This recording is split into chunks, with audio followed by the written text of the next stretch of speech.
welcome to another video. So as you can see, my tabletop has warped. I've left it out in the rain and the rain's got into the gap and you can see that it's then bowed it. So what I'm going to do, I'm going to sort it out. I'm going to use some pallet wood again. I'm going to put it round the edge underneath of the tabletop just to pull it down and hold it in place. So I'm going to make sure that it's in a position where it just then overlaps and then pulls it in. So I'm going to glue it and clamp it so that it holds it nice and straight. So let's see how it goes. As you can see, the tabletop has warped and bowed around the edges. I'm going to start by turning this upside down. I'll be using 4 pieces of pallet wood and bracing this around the edges.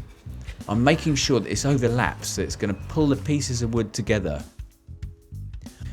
I'm marking out one bit of timber that will go across one edge to hold this all firmly together. That's it clearly marked. Now I'm going to cut this on the mark I've drawn. I'm using bits of pallet wood that have got nail holes in.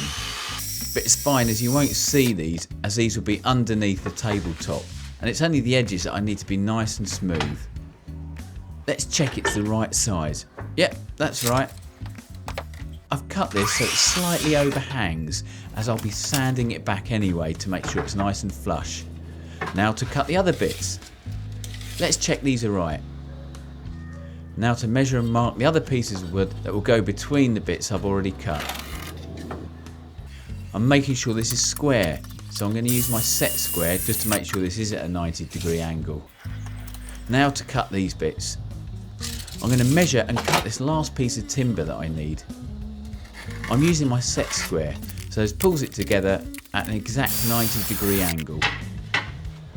I'm using rough sandpaper just to tidy up the edges.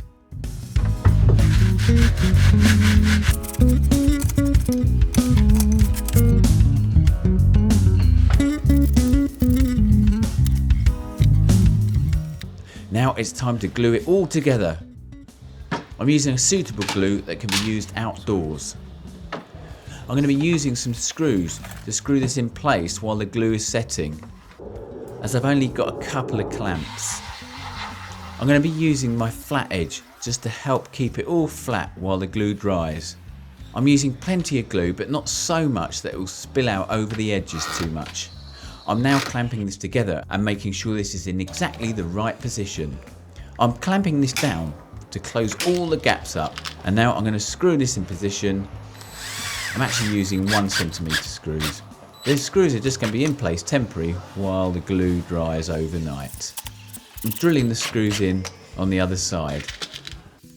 And I'm moving the clamps along and doing the same on each section, tightening up the clamps to bring the piece of wood together and then screwing this in place to keep it all in the right position firmly.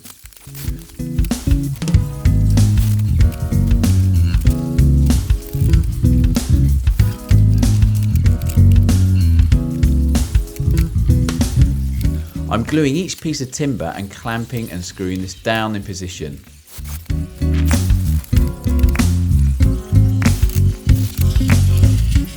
Where the glue is spilled out over the edges, I'm just going to wipe this with a damp cloth so there's going to be no excess glue showing, as it doesn't dry clear, but I will be sanding this down anyway. Just the last bit of wood and then that's done. The only problem is the middle bits of wood are thicker than the outside bits of wood, so I'm going to have to sand this down once it's dry. It's been drying overnight now, and I'm going to take off the clamps and take out all the screws. I'm going to draw a line across this thicker piece of wood so I know exactly how much I need to plane off. And you can see the line here. So it needs a couple of millimetres planed off.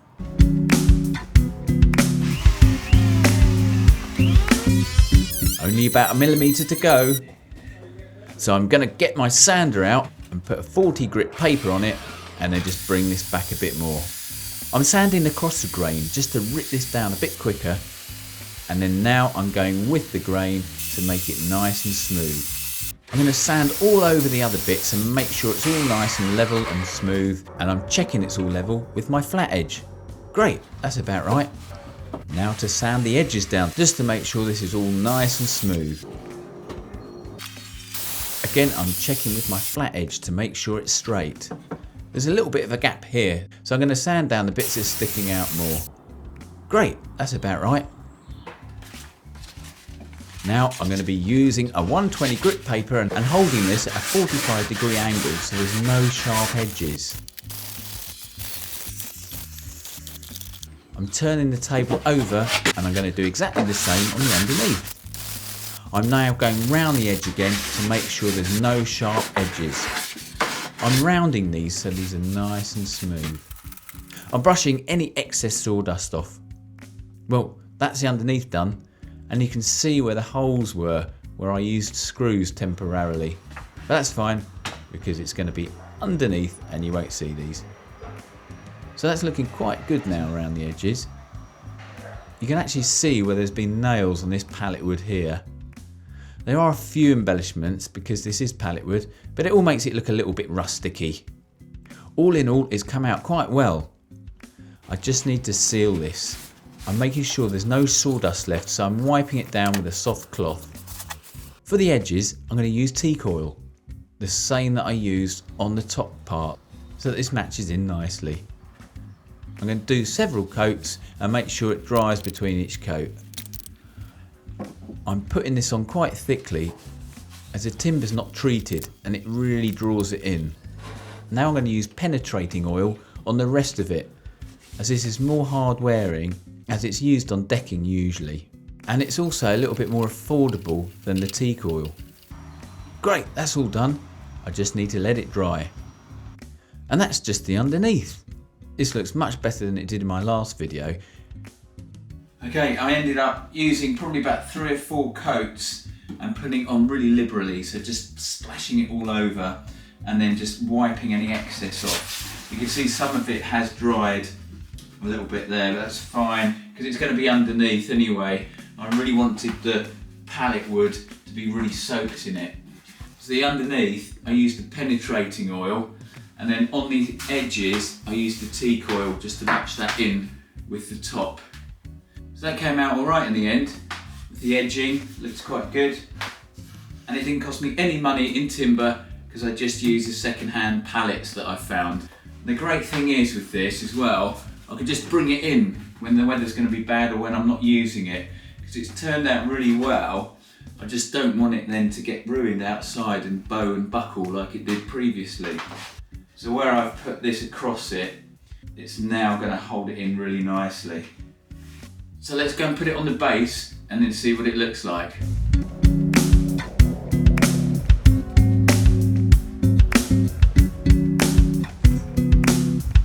It's much nicer having a thicker tabletop. So it's turned out okay in the end. Thanks for watching, and remember to subscribe for some more videos.